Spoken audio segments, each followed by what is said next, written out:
কিসের সাংবাদিক আপনি? আপনাকে তো ভিক্ষা করে খাওয়া দরকার।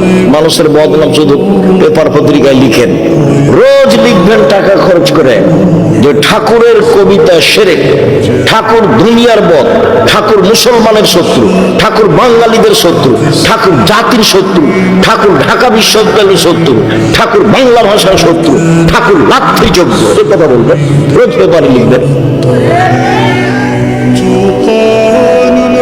আর বলবেন যে বেগম রোকেয়া সবচেয়ে খারাপ মহিলা, বলেন বেগম রোকেয়া সবচেয়ে খারাপ মহিলা, তাহলে বুঝবো যে আপনার কিছু বিদ্যা বুদ্ধি আছে। একটা সিগারেট দেয় তার জন্য বলেন অমুকের চরিত্র ফুলের মতো পবিত্র।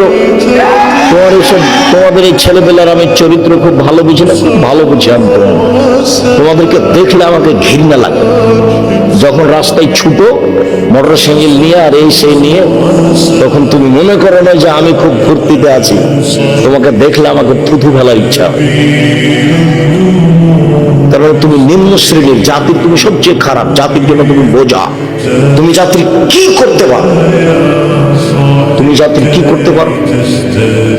তোমার বড় ডাক্তার জাতির কি করতে পারে? ব্যতিক্রম আছে এই কথা আমি বলি না যে নেই। ভাই ডাক্তারই যদি ওই কোম্পানির ওষুধ লিখে, যে কোম্পানি তাকে টাকা দেয়, তো ডাক্তারটাও পশু। যে ইঞ্জিনিয়ার চুরি করে, ও আর বাপে বলেছে যে আমার ছেলে মেধাবী, গোল্ডেন পেয়েছে, লন্ডন থেকে পড়েছে, তো চুরি করে। একটা রাস্তা করতে দিলে যা টাকা দিয়েছে তার 3 ভাগ খায় না, 1 ভাগ কাটে। সে ইঞ্জিনিয়ার। এ বলেছে জাতির জন্য কল্যাণ চাই। ওর জন্য চায় না, ওর বাপের জন্য চায় না, ওর মায়ের জন্য চায় না, ওর ছেলে মেয়ের জন্য চায় না। ও তো একটা আস্ত চোর। কি করতে পারে জাতি? শিক্ষা কাকে বলে? আল্লাহ নবী বলছেন, আল্লাহুম্মা ইন্নী আউযু বিকা মিন ইলমিন লা ইয়ানফা।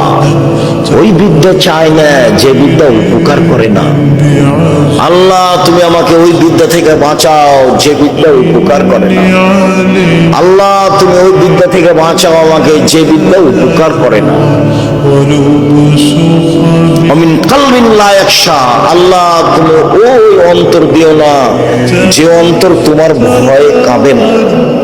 আল্লাহ তোমার কাছে ওই অন্তর থেকে বাঁচতে চায় যে অন্তর, যে দিল, যে কলিজা তোমার ভয়ে কাঁদে না। আমিন নাফসিন লা তাসবা। ওই আত্মা চায় না যে আত্মা আলহামদুলিল্লাহ বলতে পারে না, অল্পতে তৃপ্তি পায় না, খুশি হয় না, খালি টাকা টাকা এই সে আত্মা একটু শান্তি তৃপ্তি লাভ করে না। ওই আত্মা থেকে বাঁচাও, ওই আত্মা আমি চায় না। আমিন দাওয়াতিল্লাহ ইস্তাজাবা লাহু। ওই দোয়া করতে চায় না যে দোয়া কবুল হয় না। রাসূল সাল্লাল্লাহু আলাইহি ওয়াসাল্লাম দিন রাত বলতেন, বুখারী মুসলিমের হাদিস।